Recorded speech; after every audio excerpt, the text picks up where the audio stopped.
everybody. Welcome to Suits Reviews. I am Lisa, aka 80s Child, and we are coming at you with another episode review for Suits Season 9, Episode 8, Prisoner's Dilemma. Now, from what I said last week, we kind of knew that last week was a bit of, not bad filler, good filler, which leads us right into our charge homeward. We knew that this episode was going to be emotionally charged, mentally charged, physically charged. It was going to be quite crazy. I mean, just from the preview alone, seeing Harvey having handcuffs slapped on him, we definitely knew shit was hitting the fan. Fortunately, Harvey Specter is Harvey Specter, and he always manages to claw his way back from the brink. This time, though, he almost didn't. And of all the times that I've seen him toting the edge of the line, this was the closest I think he ever got. Obviously the issue with Zane was probably closer, but this one, if they hadn't pulled that Hail Mary shit out of their ass in the last minute of the 11th hour, it would be a much different story. So, right now, before we get started, I want to commence with our usual housekeeping. If you want to help me keep it on, and bring you this totally two-wheeler, radical, awesome content, don't forget, hit me up on social media. The links are in the description to my Twitter, Instagram, and Patreon. If you want to see your name up here on the screen for donating to the Patreon, go ahead and check out the Patreon website.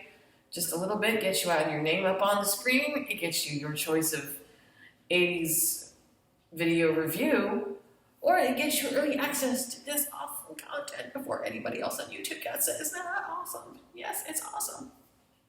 You might even, depending on how much you donate, have the opportunity to get a nifty piece of 80s history of your very own.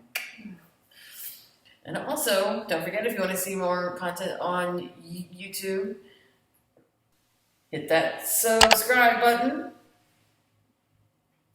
smash that bell. And without further ado, Season 9, Episode 8, Prisoner's Dilemma. Oh, don't forget, this is not a spoiler-free blog. If you have not watched the episode yet, please pause now and come back to us later after you have. Now then, Prisoner's Dilemma. Okay. It's a good thing that USA's website is really good at their episode descriptions, because I can remember details, but I have trouble remembering names, at least names of people that don't come up very often. I obviously remember Charles Forsman because he's been in the series for ever, and Sutter because his storyline was a huge plot point for Mike. But other names, okay. Anyway, so at the beginning of this episode, this is no holds barred. This literally takes up the next morning after Harvey has come home from his 2-day trip with Samantha. As next morning, Harvey's leaving Donna's place, and who should be outside? I don't know how the hell he knew that Harvey was there. Or maybe this was Harvey's place. Yeah, I'm right. This was Harvey's place. Sorry. I have to remember back at the end of last episode, they were definitely at Harvey's place. He was leaving that morning looking like he was wearing the same clothes he was wearing before. Anyway, he was kind of surprised to see, guess who? Eric Cahill, SEC State's Attorney. The attorney for the SEC, who we all know he has butted heads with. He has butted heads with many times in the past. What could Sean Cahill be doing here? Because last time we saw Sean Cahill, he was telling Harvey, I don't ever want to see your fucking face again. So why the hell would he come straight to Harvey's home? Well, it turns out Sean Cahill just got arrested. By who? Of all people, Andrew Malick. And you remember Andrew Malick from the end of from the halfway point of season 7, when he came after Harvey personally. He was the one that put Mike on trial for being a fraud. But his real intention was coming after Harvey. And he swore, even though he lost his case, well, technically he won, but not the way that he wanted to. No, it was yes and no, Mike, but it was more Donna and other things. He was coming after, yeah, a different attorney came after Mike, and she won, but not the way she wanted to. And then a little bit later on, halfway point of season 7, Malik was coming after Harvey directly, and he was using Donna to get to Harvey. He didn't win, obviously, but he swore that this vendetta of his wasn't over and that he was going to be back, and when he did, Harvey was going to regret it. I don't know what the hell Andrew Malik's issue is. It seems like he is angry that Harvey seems to be able to have gotten whatever he wants and is able to bend the law at times and somehow not get in trouble for it, and even though he should be in prison right now. And honestly, if you asked Harvey, he'd probably agree with you that he should be in jail right now many times over. Somehow he inspires so much loyalty for the people around him that they are willing to literally throw themselves on swords to keep him out of harm's way. Case in point, Donna and Zane, Mike, and every fucking body else that's ever known Harvey. So I guess this kind of, sort of, was Harvey's comeuppance in a sort of way to face his past issues and realize, I mean, I know maybe people were hoping he'd realize that what he was doing in the past was wrong. I think some part of him has, but it doesn't necessarily mean that he regrets what he did, because he didn't do what he did to hurt anybody. He did what he did to help people. He might have bent the rules and he might have done some shady shit, but at the end of the day, it was, as Nicolas Cage likes to say in National Treasure, the wrong things for the right reasons. I mean, his whole reasoning for doing what he did with Sutter was to keep Mike alive and out of jail, because if Mike had spent one more day in that prison, he was going to get killed. All because of his relationship. It wasn't because he was in prison. Nobody gave a shit about Mike. It was because he knew Harvey. They wanted to get to Harvey through him because they knew about that Mike was his friend.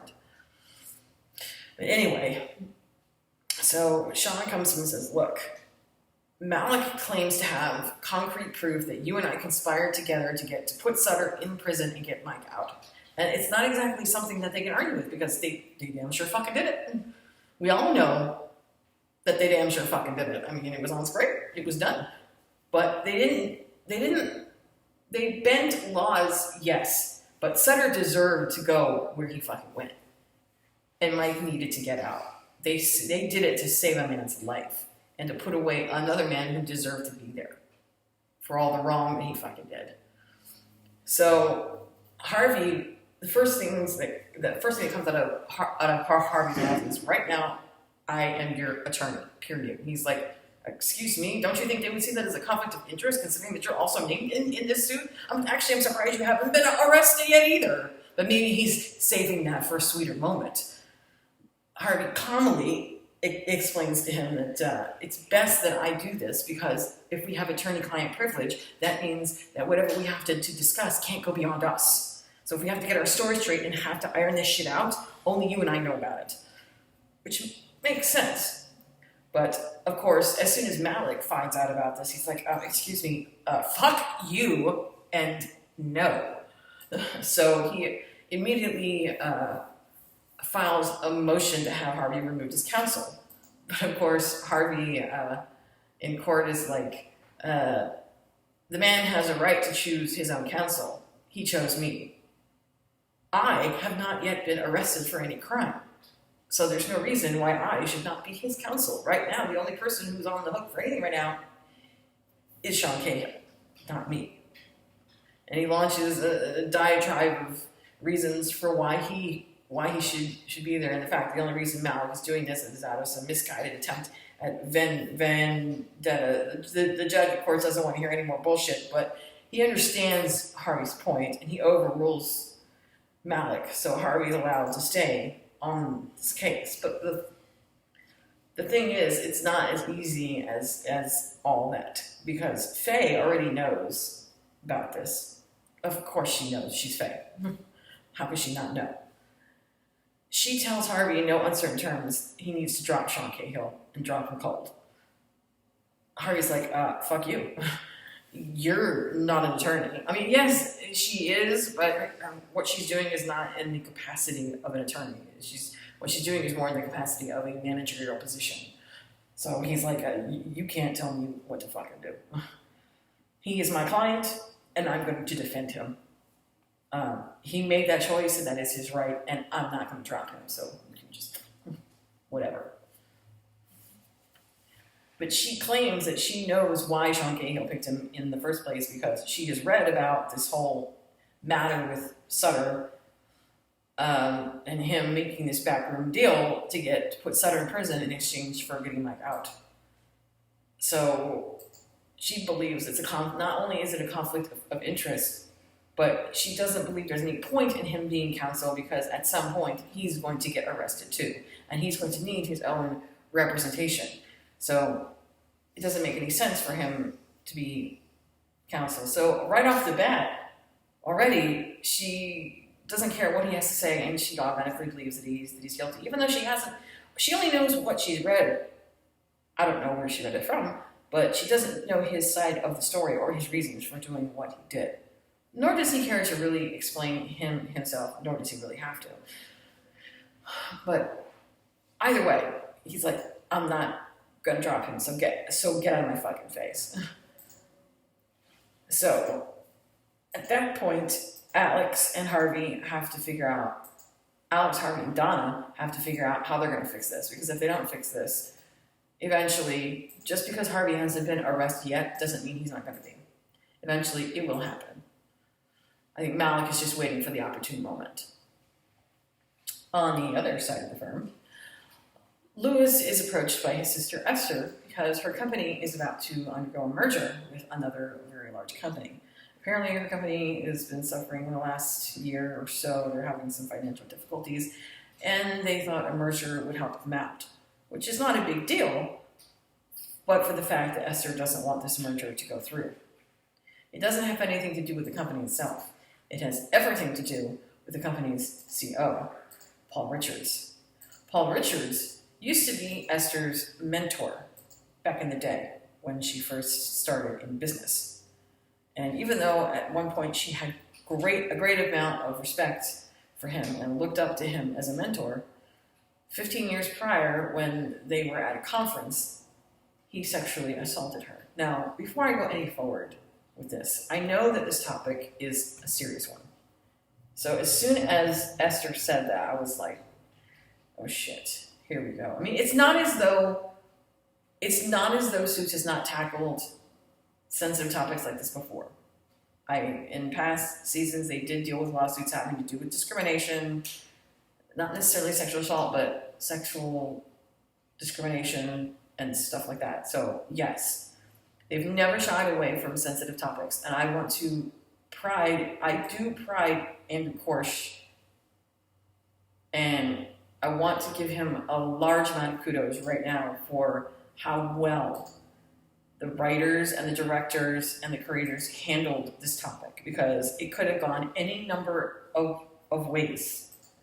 The Me Too movement and stuff like this has been blowing up for the last couple of years, and a lot of times not every television show or news show handles it appropriately.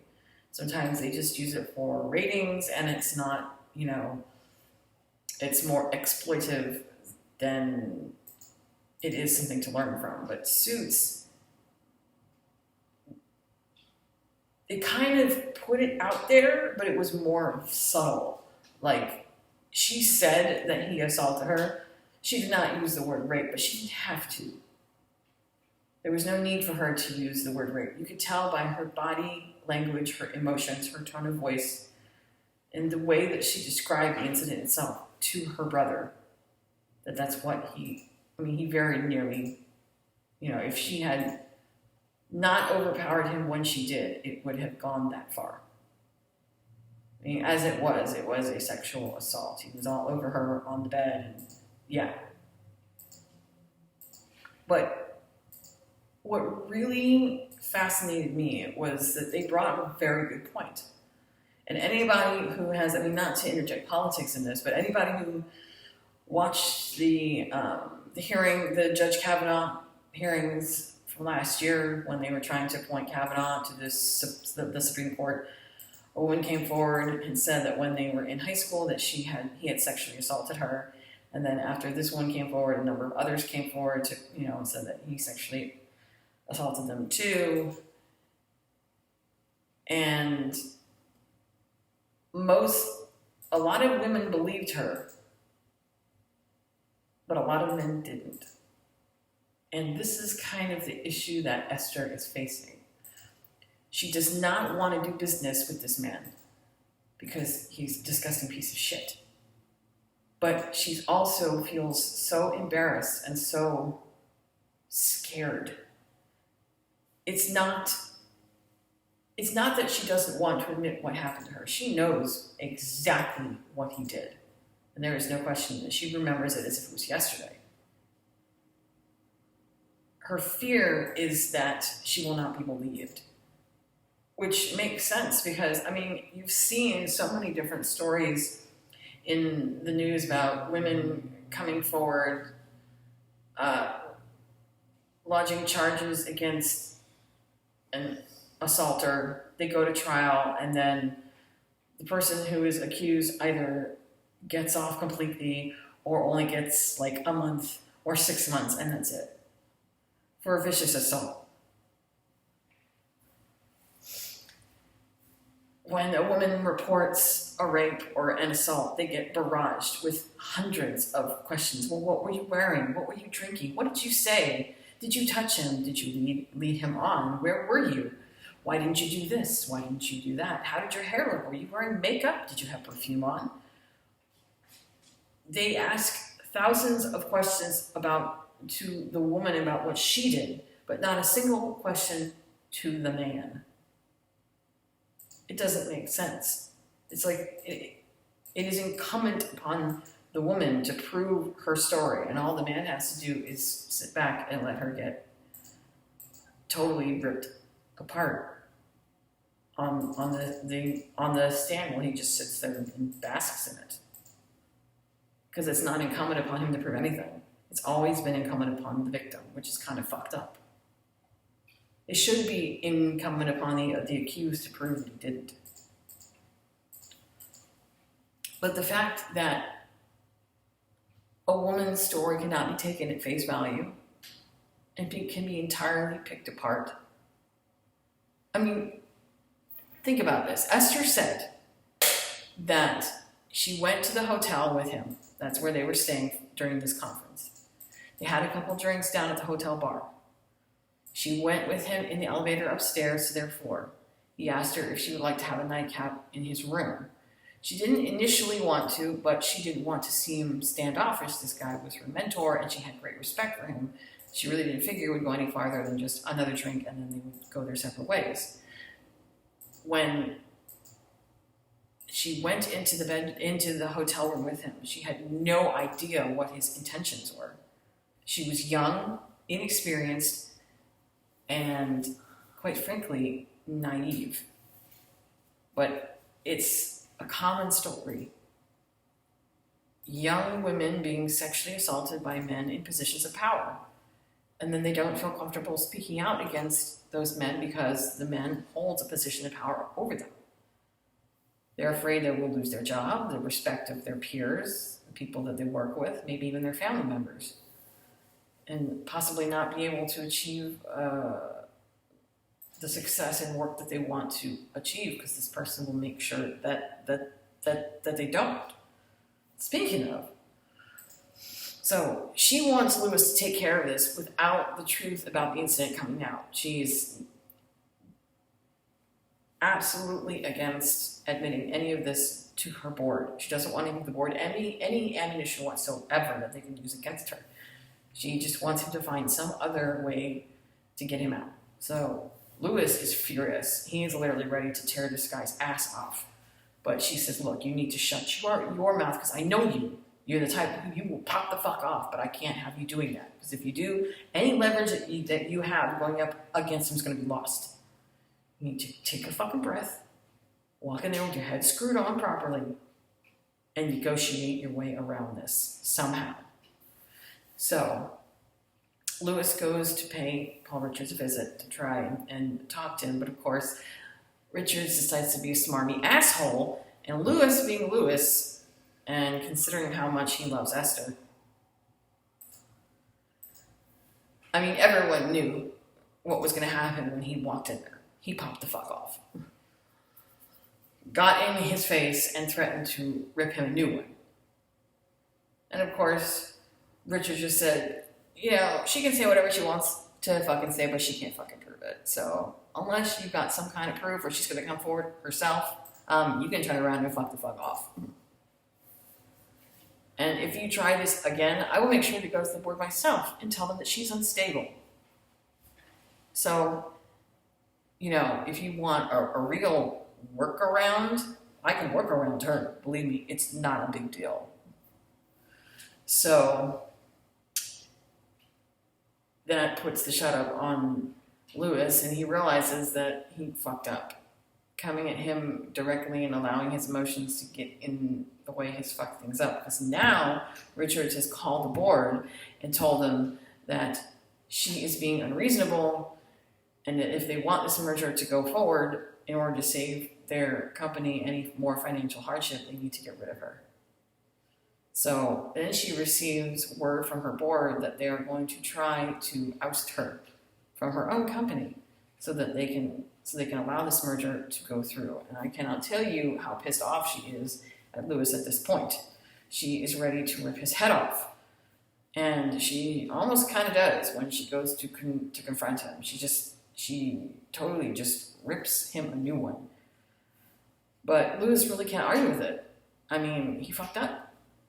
And now he's going to have to fix it. So when she storms off because she doesn't want to talk to him anymore, he goes to Katrina to ask her for help. I guarantee you if Samantha was still working at the firm, he would have gone to her first, but she wasn't there. So he went to Katrina to ask her if there was any way that she could help. And Katrina definitely wants to help, but she's hesitant because when she was a district attorney at one point, when she was a prosecutor, she also defended a case having to do with a woman who was reporting a sexual assault against a very prominent boss.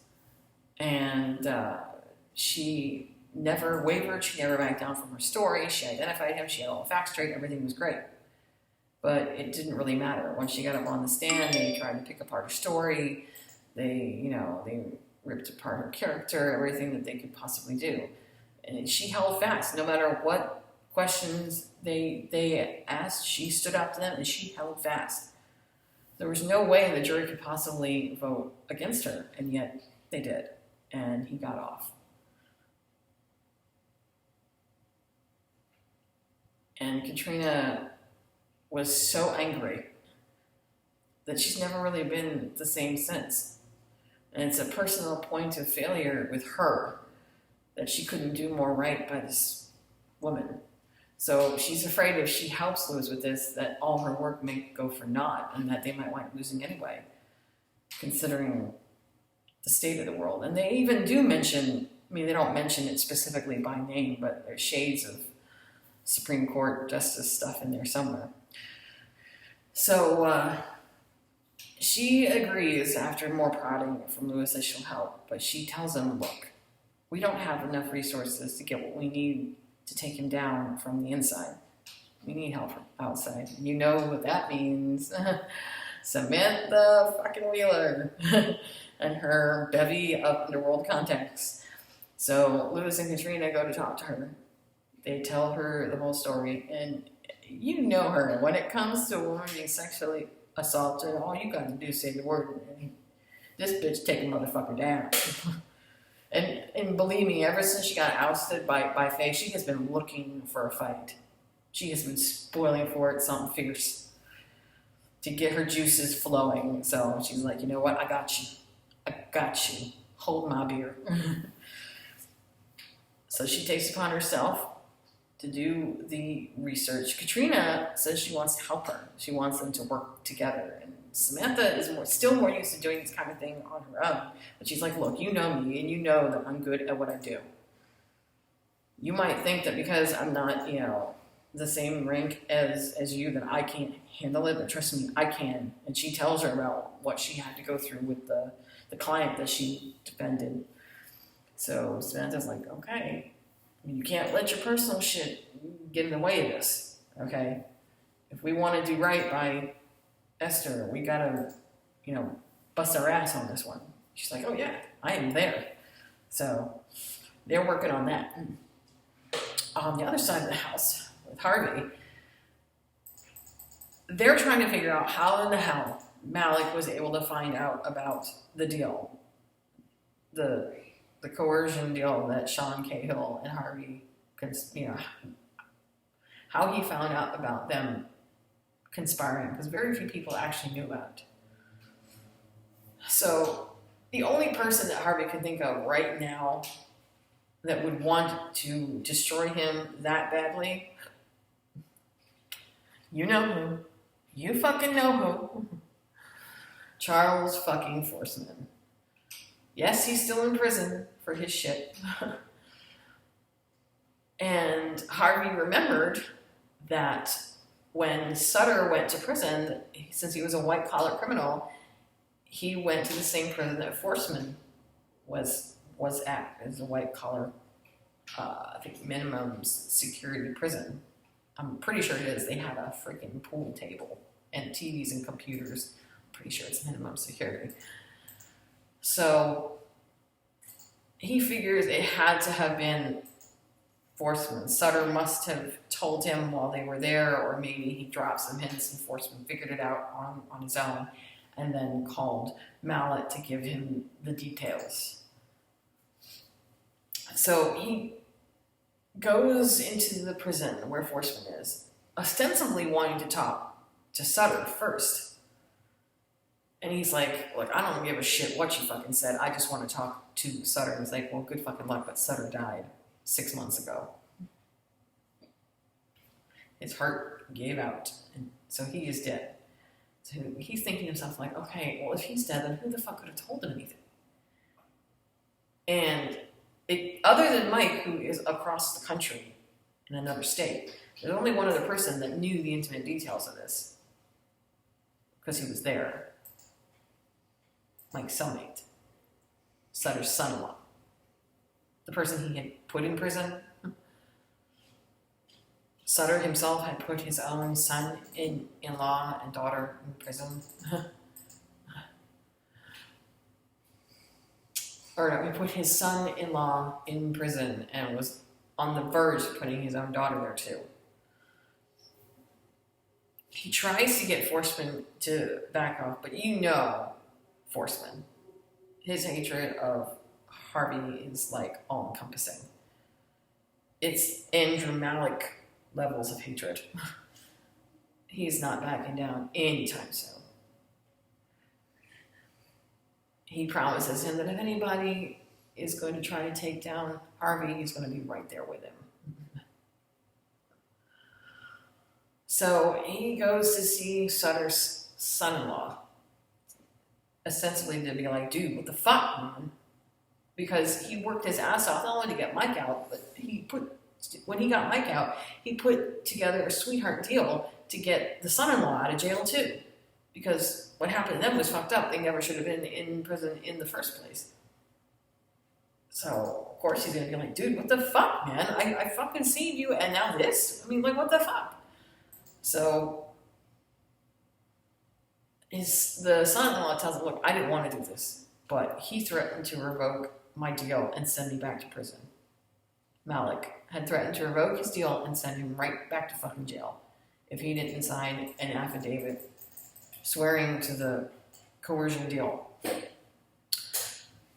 However, because the guy does recognize that Harvey saved his life, and he's not a total asshole, and he didn't want to do what he did, all he signed was a paper saying that there was coercion. He did not include any sort of proof. So, okay, Malik knows there was coercion, but having the knowledge of it and being able to prove it is two different things. He did not give Malik any proof. If Malik doesn't have proof to give to the court that this coercion took place, then just an ex-criminal saying that there was coercion is bullshit.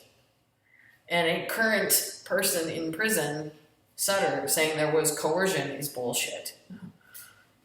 They're not going to take the words of a convicted criminal and an ex-con. They're going to need hard evidence. Malik doesn't have that yet. What the son-in-law had that he could have given him, he didn't give him. There was tapes, recorded tapes of everything that had gone on when they made this deal. But he didn't give it to them. Harvey's grateful for that at the very least. And he thanks him for it, but at the same time, he's like, well, if it wasn't you, then who the fuck was he? He's like, dude, I don't know. The old man died 6 months ago. So I have no idea. If it's not Forsman, I mean,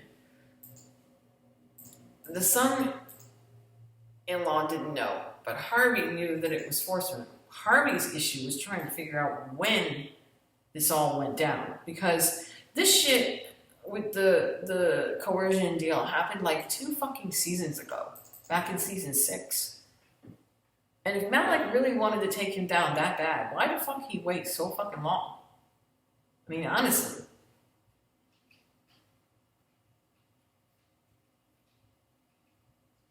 He could have had proof way before that. It doesn't make any sense. So he tells Malik, look, you can tell how many people you want. You can shout from as many rooftops as you want that we coerced. But you don't have the proof to prove it, so you don't have anything that will actually prove it in a court of law, except the word of an ex-con and a dead convict. So, seriously, you're sitting here on your fucking laurels. You've already arrested Sean, but you don't want me? Like, aren't I the one that you're coming after? Why aren't you coming after me directly? And of course, Harvey puts his foot in it. He's like, oh, so you want me to come after you directly? Okay, fine, I can play it. Sure, homie, I'll play your fucking game. The next day, he shows up at Harvey's apartment with handcuffs, ready to arrest him. So Harvey gets arrested, and he goes to pull his phone out of his pocket to call his attorney, but the cop that Malik brought with him, who is doing cop things that cops shouldn't do, grabs the phone out of his hand and throws it on the ground and crushes it in pieces. That's not allowed. Everyone has the right to one phone call, and they have the right to have an attorney present. So unless this cop is on Malik's payroll, which is what it seems like. Well, the reason why this entire thing happened in the first place, let's go back just a second. So after they realize it was Forsman, what they're trying to figure out is when did Forsman even have the opportunity. But they don't have a lot of time, because Donna knows, and Sean knows, and everybody else that's involved knows it's only a matter of time before he comes after Harvey. So they gotta nip this shit in the bud. Harvey tells Sean, look, you are with the SC. You have more power than Malik does. Why don't you talk to your fucking boss and get him to put, the kibosh on this bullshit? Your boss can tell state's attorney asshole here to quit his shit, or at least he can tell state's attorney's asshole's boss to tell him to quash the shit. I mean, if you want to save your own ass, you need to start stepping the fuck up. And Sean's like, look, I don't know if he's gonna go for it. The boss is really pissed at me for even getting involved in this in the first place. I doubt that he's gonna, extend an olive branch out. He's like, look, maybe not, but you need to at least try. You can't just sit on your fucking hands. So he goes to his boss, like, falling on his sword, come on, man, help me out here, throw me a bone. I mean, after all the cases I worked for you, after all the good work that I've done, you know that I'm a stand-up guy. This is bullshit. So his boss at the SEC does call Malik's boss, but it doesn't work out the way that he wanted it to.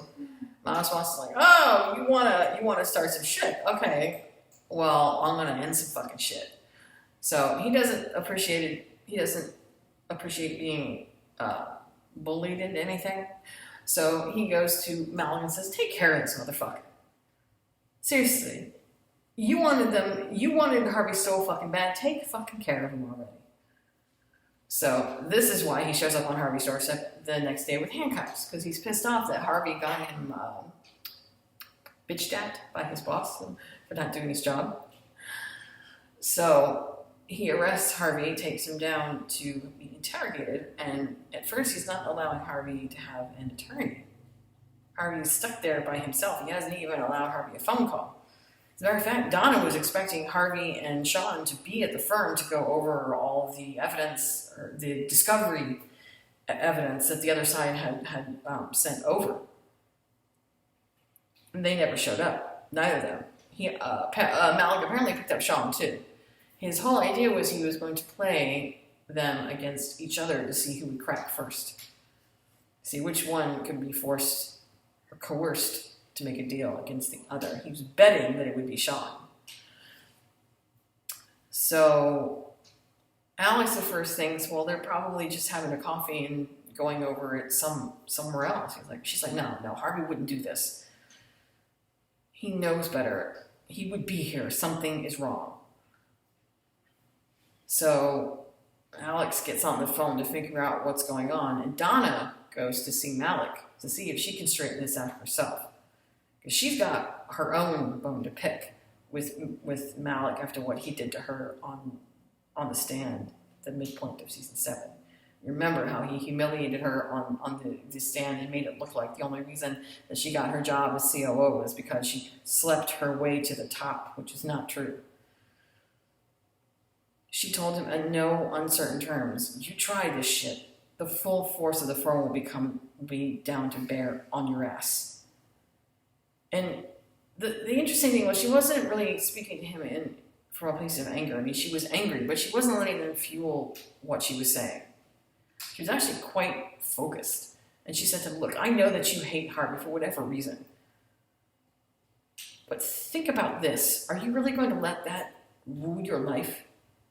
I don't know what it is he did to piss you off, but do you really want that to be like your entire existence? Do you really want to die on this hill? Because if it doesn't go your way, this is not something you're going to come back from. And for what? I mean, what does it do for you? Nothing. At the end of the day, even if you get Harvey, does that really make you feel better? I mean, does that really, what does that do for you? You have let your need for revenge, for whatever reason, poison you. And it's not doing you any favors. And if you continue down this road, I guarantee you, Harvey will stop you. And in a way that you're not going to like. Of course, he's not going to be negotiated with. He's going to take Harvey down no matter what it takes. So Alex finally figures out that Harvey has been arrested. And while Malik is trying to do his thing to get one of them to sign a deal, Alex comes in to defend Harvey. And Malik is like, oh, that's not necessary anymore, because I already have a deal, and the only way that he could have that is if Sean had signed a deal. But as far as we knew, Sean didn't even have an attorney. Malik says that now he does, and guess who it is? Faye fucking Richardson. Now, before this, Donna had said, look, you don't do this. Don't throw Harvey under the bus. Faye can't seem to understand why everybody just lets him get away with everything. And she honestly said, this bitch. This bitch. She got to Sean Cahill first. She came in, she became his attorney, and she convinced him to sign a deal that would supposedly get both him and Harvey, would keep both him and Harvey out of prison. And it would also save Cahill's license, but not Harvey's. Because Sean was the one that signed. First, Harvey didn't. So she pretty much left Harvey to rot. Yeah, Harvey might not be in jail, but he would never be able to practice law, especially if the bar found out. You know, doubtless, that Faye would be the first one there to tell him. So Harvey, just the look on his face is like, are you fucking serious right now? Like he's in a state of shock. He cannot believe that someone from his own firm would hang him out to dry like that. Or that Sean, I mean, yeah, maybe they never were especially good friends, but he would at least thought that they were united on this front. That he would sell him out. With Faye, of all people. So Alex is able to bail him out. And the first thing he does when he sees Sean outside is he wallops him right across the fucking face. Because he can't believe it. He's like, you are a fucking asshole. I cannot believe that you would hang me out to dry like that. That is the most bullshit move I've ever seen. But Sean seems to think that, you know, Harvey's getting his comeuppance for the things that he's done in the past. He's like, you know, you're acting like all the shit that I did, the bending of the fucking rules was for the wrong reasons, that I did it to hurt people. I didn't. Everything I did was to put someone away who deserved to be put away. Everything I did was to help people who needed help. And I have no regrets for that. My soul is clean. How about yours, you fucking asshole? How about yours? Because I don't think it is, Sean. I really don't. But even though the two of them are arguing, you can tell the venom really isn't there. They're more scared about losing their licenses than they are about butting heads. Sean apologizes, but he said, look, I did what I had to do. I thought it was the best way for us both. This way we won't go to prison. I mean, what else do you want? And he's like, oh, that's great for you, because we might not go to prison, but now I'm going to be disbarred, you piece of shit, because you left me out to fucking dry. So, yeah, he was pretty well stuck. When Donna finds out, she fucking hits the roof. And this is when she confronts Faye at the firm, like, what the fuck is wrong with you? And this is when Faye drops the bombshell that Harvey, she considers Harvey a cancer in the firm because of how he bends rules and things. She's like, you know, he might bend rules, but he does certain things for the right reasons. He's a good man and people love him for it. And they support him and they are loyal to him for that, something you will never have. Because you don't care about loyalty, do you? You never came here to talk about morals and ethics. You just came here to get rid of Harvey. Admit it. And it's pretty obvious, because from the moment she got there, her laser focus has always been on Harvey. It's not necessarily been on everybody else. I mean, yeah, she fired Samantha, and she took Lewis out of his position of authority, but it's never really been about ethics, because apparently she can do whatever she fucking... I mean, Harvey saved her life. He could have gone to the bar and told them what she did. But he didn't. He backed down. Even though she took Samantha's job away and fired her from the firm, she took Lewis's position of power that he worked extremely fucking hard for.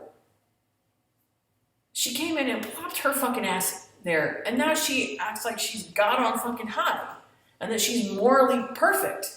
And then when they finally found out what her one blemish was, they could have sent her up to the bar, where she would have been totally fucked. But they didn't. They backed down to save her family. And what does she do? She fucks them over at the first possible second. Harvey, the one person who said more than anybody that she needed to go down when everybody else was backing off on it. And he was steadfast that she needed to go down. They were the ones that convinced him not to do that to her family, so he backed off to give her an out, so that her daughter would not have to see her suffer, and so that her daughter wouldn't have to suffer. And what does she do the first fucking chance she gets? She leaves him to rot like a piece of garbage. Well, I'm going to tell you something. This bitch is getting her comeuppance, period. These last 2 episodes, she's going down. There's no question. She is going down. She crossed the last line. So, back on the Esther front, Katrina manages to convince Esther that even if they don't win, that being able to speak her truth is a far more important thing for her to be able to do, even if the outcome doesn't come out the way that they want it to. Speaking her truth will give her the closure and peace that she needs, that she hasn't had in 15 years. So against her better judgment, when they bring Paul Richards in, he's thinking that they're signing the final documents to make the merger complete. Lewis is like, this merger's not happening, you fuckwad. Or at least it's not happening with you in it. The paperwork is actually having to do with the information that Samantha and Katrina found on him. Apparently, Esther is not the first female associate that he has sexually assaulted. He has sexually assaulted quite a few women over the years, and every single one of them has been paid off for their silence. And threatened that if they ever tried to speak, they would never work again. Or worse. And it makes them easy targets for when he wants to make mergers with their companies or have business with them in any way, shape, or form. They can't say no, because if they do, well, yeah. They would have to come clean about what he did. And because they signed non-disclosures, they can't. The only person that hasn't signed a non-disclosure is Esther. They have all of the factual proof. The attorneys that instigated the cover-ups, the information from his company, that they covered up all the assaults and everything they did, all the records, all the payments, the non-disclosures, everything. The only thing that they don't have is eyewitness testimony, because the other victims can't give it. Esther can. So right now it's all down to her. So they finally manage to convince her. She agrees, and she lets him have it. She comes into the office where he's at, and she says, "You will sign this, and you will resign. Because I'm not letting you have power over anybody ever again." And of course, he can't really argue. She's got him. If this goes to court, which it will, she will be up there, and she will destroy him. And Esther is extremely credible. I mean, I know that they can probably poke at her for not coming forward in 15 years, but they have other proof to back up her claim. They might not have the testimony of those women, but they have other proof. They have the money transfers, the non-disclosures, testimony from the people that he worked with, the people at the company that facilitated this cover-up, and Esther, who he actually did it to. So he can either sign the paperwork and resign, or he can run the risk of going to prison. It's up to him. So he is properly chastised. His, cut off. And he signs. So she can make the merger with this company, but he won't be there for it. So Esther finally has the peace that she needs to move on with her life. And the strength that even though there was the distinct possibility that the jury might not have believed her, she spoke her truth. She got that off her chest. She's come full circle, so now she can move on. On Harvey's side, something about this does not smell right to Harvey. When Alex and all them are going through all this discovery and all this information that they have about all the phone records, arrest warrants, everything having to do with this deal. Something about what Malik has done doesn't smell right to Alex. It just doesn't feel right. The timing of it seems off. So when they look closer at the phone records, they realize that Forsman claims to Malik that Sutter had told him this information about the coercion as a deathbed confession. That the man was very sick, and when he was dying, Sutter confessed to him that this had happened. But his medical records show that Forsman died of a heart attack, unexpectedly. How can you make a deathbed confession if there's no deathbed? He wasn't like in bed dying over an extended period of time. It just happened. So Forsman lied about the time frame. Yes, Sutter might have told him some of the details about what had happened, but not enough for him to put the picture together in the time frame that he was claiming that he did. It was only after Sutter died that Forsman finally put all the details together and then called Malik. That is why it took Malik so long to arrest them and put together this case. And he purposely kept that quiet because he knew that if it got out, the whole case would fall apart. The only way that Forsman's testimony could be admissible is if Sutter's confession was deathbed, and it was not. So they bring this information to Malik, and he's like, oh, what the fuck ever, this is never going to stand up. Yeah, it will. We have the proof. We have the phone conversations between you and Forsman that took place months after Sutter was dead. There was no phone calls between you and Forsman or Sutter before Sutter's untimely death. This only happened months after his passing from a massive heart attack, unexpectedly. You can't have a deathbed confession without a fucking deathbed, asshole. Of course, he thinks this isn't going to stand up in court, blah, blah, blah. The cops out there are about to arrest you, I think, beg to differ. So Malik gets arrested. And as a codicil to this, Harvey goes to the prison where Forsman is at to let him know that, yeah, you tried, but you failed. Forsman seems to be unfazed, swearing that he's only got, because he knows that soon enough, since what Malik did was a white-collar crime, he's going to wind up in prison right next to Forsman, so they can stew in their own hateful juices together. Forsman's like, I've only got 6 months left, asshole. I'm going to be out of here before you know it. And I'm going to come after you. And he's like, no. I don't know how much longer you have, but I definitely know it's longer than you think it is. Because, yeah, they just tacked some more time on your sentence for lying. Yeah. Bye, motherfucker. Bye, Felicia.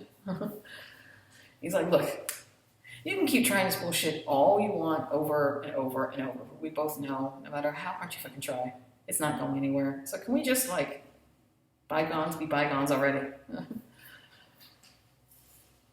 No, really. He's like, bye, Felicia. Sorry. Not sorry. You tried. Oh, fucking well.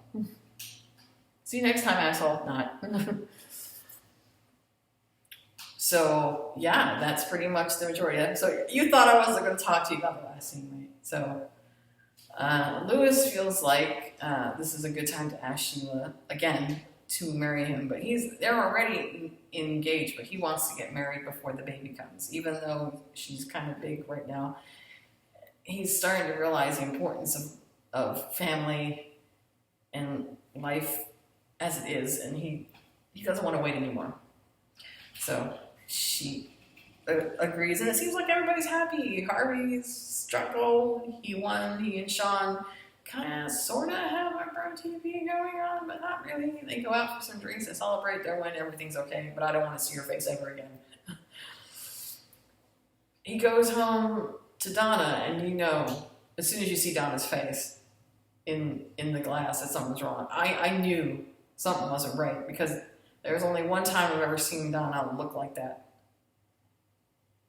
And I think we all know when it was. I read a lot of comments about this on Twitter, and I will say I have to agree. There was no reason for this. Like, this is shock factor that served no purpose. And not only that, but for the fact that she had to do this again. Remember, years ago, Donna was the one that had to tell Harvey that his father died of a heart attack because he was working at the time. She took the phone call, and she had to tell him that his father was dead. And now she has to do it again. She had to tell Harvey that his mother died of a heart attack because he was out trying to defend his life. This is ridiculous. Like, can you not allow Harvey some happiness? Seriously? Like, what is the purpose behind this? Really? There is no fucking purpose behind this. Are you trying to say that he's going to realize that life is short and that he doesn't feel fulfilled working at the firm and he wants to leave, or that maybe life is too short and he needs to marry Donna? Is that what you're trying to do? Do we really want a proposal born out of this kind of grief? Not really. I mean, come the fuck on. Heartbreaking. Harvey doesn't deserve this. None of them do. I can only assume that next week's episode, I don't know if the funeral is going to be actually involved or not, but I know it's going to be rough. And it's only the beginning, because now that Samantha's got her juices flowing, she is ready to take Faye down. The preview that I saw for 909 is showing that she is suing Faye for wrongful termination, and because of what Faye did to Harvey and everybody else, the entire firm has had it, and they are ready to bring all their forces to bear against her. So these last 2 episodes, I know Mike's going to be there because there was a preview of him there. I don't know what his involvement is or what kind of con he's trying to pull, but I know he and Harvey are going to work together to pull some shit off. I don't think Faye's going to be around for too much longer after this bullshit. But I'm not sure if they're airing the last 2 episodes back to back. I heard somewhere that they were. It was going to be the last 2 hours on the same night. I could be wrong, though. I could be wrong. I'm not sure. That might have changed. But anyway, that is Suits Season 9, Episode 8. It was a 10 out of 10. Awesome episode, but fraught with emotion. It was tense. It was emotionally heartbreaking. There was a lot of highs and a lot of lows, and Harvey does not deserve this bullshit, people, at all. Totally unnecessary. Totally. So, rest in peace, Lily Spector. Rest in peace. We love you. It's just goddamn sad that Donna never even got the chance to meet her. So fucked up. Anyway, I will see you guys again next week for episode 9. I'm sorry this one's coming a day late, but yesterday real life got in the way. I was kind of busy and it was too late before I had the chance to actually sit down and do this. So I will see you guys next week. Y'all have a great night, my friends. Peace out.